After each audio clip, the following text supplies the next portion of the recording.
ఈరోజు దేవుని వాగ్దానము.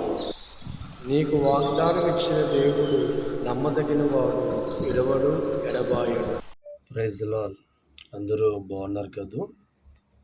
దేవుడు మహాకృపను బట్టి మరోసారి రీతిగా మరి మీ మధ్యకి అనగా ఈ ఉదయకాలమే దేవుడి సన్నిధిలో ప్రార్థన చేసి దేవుడి మహాకృపను బట్టి దేవుడిచ్చిన వాగ్దానం చేతబట్టుకొని మీ మధ్యకి రావడానికి ప్రభు ఎంతో కృప చూపించారు.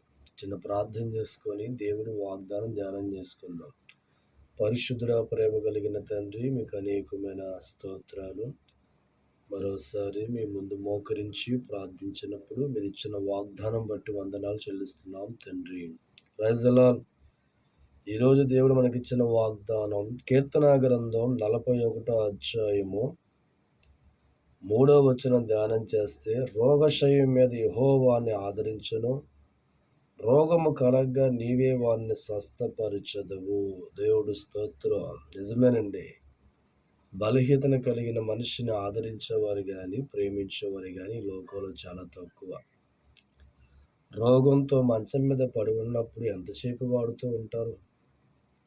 లెగలేని పరిస్థితుల్లో రోగం మీదతో బాధపడి మంచం మీద ఉన్నవాడిని పలకరించడానికి ముసుతుగా వస్తారు తప్ప రోగములో ఉన్నవాడిని ఆదరించడానికి, ప్రేమించడానికి అనుకున్న వ్యక్తులు కానీ మనుషులు కానీ కనబడరు.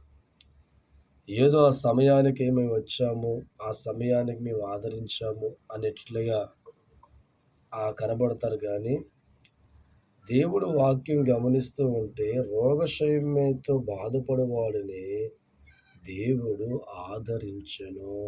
దేవుడు స్తోత్రం. ఈరోజు నీ జీవితంలో కూడా ఒక బలహీనతను బట్టి ఏడుస్తున్నప్పుడు నేను ఆదరించేవారు లేరేమో. ఒక రోగం పట్టి నువ్వు బాధపడుతూ ఉంటే నీ యొక్క రోగాన్ని బట్టి ఆదరించే మనుషులు కనబడతలేదేమో. కానీ దేవుడిచ్చిన వాగ్దానం చూస్తే రోగము నీకు కలగగా స్వస్థపరచువాడు ఆయనే. దేవుడి స్తోత్రం. ఏ రోగమైతే నువ్వు కలిగి ఉన్నావో, ఏ బలహీనత అయితే నువ్వు కలిగి ఉన్నావో, ఈ ఉదయకాలం దేవుడు నీకు ఇస్తున్న వాగ్దానం, దేవుడు నీ యొక్క రోగమును, బలహీనతను స్వస్థపరచబోతున్నాడు. చాలామంది లోకంలో వారు కలిగి ఉన్న రోగాన్ని బట్టి బాగు చేసుకోవడానికి వారు చాలా ప్రయత్నాలు చేస్తూ ఉంటారు. అనేకమైన ఆసుపత్రులు వెళ్తూ ఉంటారు. వేల రూపాయలు ఖర్చు పెడుతూ ఉంటారు. కానీ వారు పలుకుతున్న మాట, నువ్వు ఎన్ని హాస్పిటల్ తిరుగుతున్నా, ఎన్ని వేల రూపాయలు ఖర్చు పెడుతున్నా మాకున్న ఈ రోగంలోంచి విడుదల మాకు రాలేదండి, నువ్వు స్వస్థపరచబడలేదని బాధపడుతూ ఉంటారు. నా ప్రియమైన దైవజనము, అటువంటి పరిస్థితుల్లో నువ్వు ఉన్నట్లయితే ఈ ఉదయకాలమే నిన్ను ఆదరించేవాడిగా, నీవు కలిగి ఉన్న రోగాన్ని తొలగించి స్వస్థపరిచే దేవుడిగా ఈ ఉదయకాలం నీకు వాగ్దానం దేవుడిస్తున్నాడు. ఈరోజు నీ దేవుడు వాక్యం బాగా గమనించుతాడు. బైబిల్లో 12 సంవత్సరాల నుంచి రక్తస్రావంతో రోగం కలిగిన ఆవిడ కనబడుతూ ఉంది.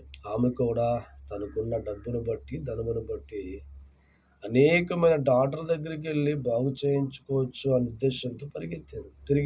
తిరిగి వ్యయం, డబ్బులన్నీ కూడా ఖర్చు అయిపోయినాయి. బంగారం అంతా కూడా వెళ్ళిపోయింది. చివరికి తననున్న రోగాల నుంచి బయటికి రాలా.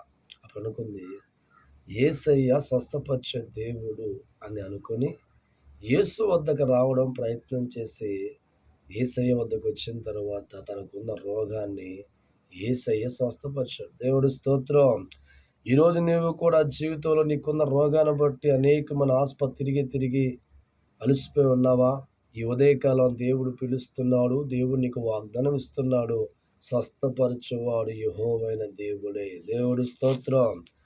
12 సంవత్సరాల నుంచి రక్తస్రావంతో పడి ఉన్న స్త్రీ యేసయ్య వద్దకు వచ్చిన తర్వాత యేసయ్య బాగు చేసినట్లుగా ఈ ఉదయకాలమే ఈ వాగ్దానం వింటూ నీవు కూడా దేవుడి వద్దకు వచ్చే వ్యక్తిగా మారితే, ఏ వ్యాధిని బట్టి అయితే ఆధారం లేక బాధపడుతున్నావో, ఏ రోగాన్ని బట్టి బాధపడుతున్నావో, ఏ జబ్బును బట్టి ఎక్కడికి వెళ్ళినా, ఏ ప్రాంతానికి వెళ్ళినా మరి బాగుపడక కన్నీరు కారుస్తున్నావో, దేవుడిచ్చిన వాగ్దానం బట్టి నమ్మి నాతో పాటు మోకరించి ప్రార్థించే వ్యక్తిగా ఉంటే, ఏ వ్యాధి అయితే ఇంతకాలం నేను బాధ పెట్టిందో ఆ వ్యాధిలో నుంచి దేవుడు ఆదరించి స్వస్థపరిచేవాడిగా దేవుడు ఉండబోతున్నాడు.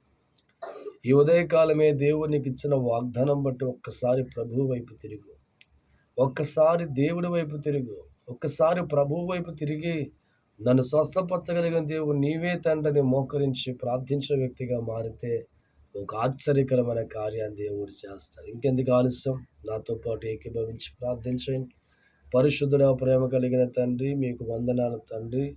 ఈ ఉదయకాలమే చక్కని వాగ్దానం మాకు అనుగ్రహిస్తున్నావు. నిజమే ప్రభువా, స్వస్థపరచువాడు నీవే తండ్రి. ఎంతోమంది జీవితాలు వారికున్న రోగాలు బట్టి, బలహీనతలు బట్టి తిరిగి ప్రభువా, ఎక్కడికి వెళ్ళినా ఎక్కడ చూపించుకున్నా మరి వారి జీవితాల్లో ఆ కార్యం జరగక బాధపడుతున్నారు తండ్రి. ఎవరైతే ఈరోజు రోగాలతో బాధపడుతున్నారో వారందరి మీద అభిషేకం విడుదల చేస్తున్నాను. స్వస్థపరచండి తండ్రి, సహాయం దయచేయండి. మరి మీ నామాన్ని బట్టి నాయన అట్టి కార్యం జరిగించి ప్రార్థిస్తున్నాను. బలహీనలో ఉన్న వారిని బలపరచండి. ఎట్టి అనారోగ్యమైన ప్రభువా నేస్తున్నాముల స్వస్థతగా మార్చండి తండ్రి. దీర్ఘకాల వ్యాధులు స్వస్థతగా మార్చండి. గుండె జబ్బులు స్వస్థతగా మార్చండి.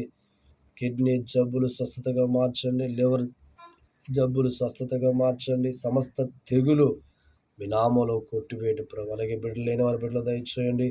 వివాహము కాని వారికి వివాహం అనుగ్రహించండి. అప్పుల్లో ఉన్న వారి విడుదల దయచేయండి. నాయన చదువుకు ఉద్యోగులు దయచేయండి. ఎవరు ఏ సమస్యల్లో అనేక వాటర్ ఫీల్డ్, వ్యవసాయం, పాడి, పంట సమస్త కార్యాల్లో ప్రభు ఈ యొక్క ఉదయకాల ధ్యానం అనే వాక్యం ఉంటున్న ప్రతి బిడ్డను కూడా ఆస్వాదించమని యేసునామమున తండ్రి, ఆమేన్. దేవుడు మిమ్మల్ని మీ కుటుంబాలను ఆశీర్వదించును గాక.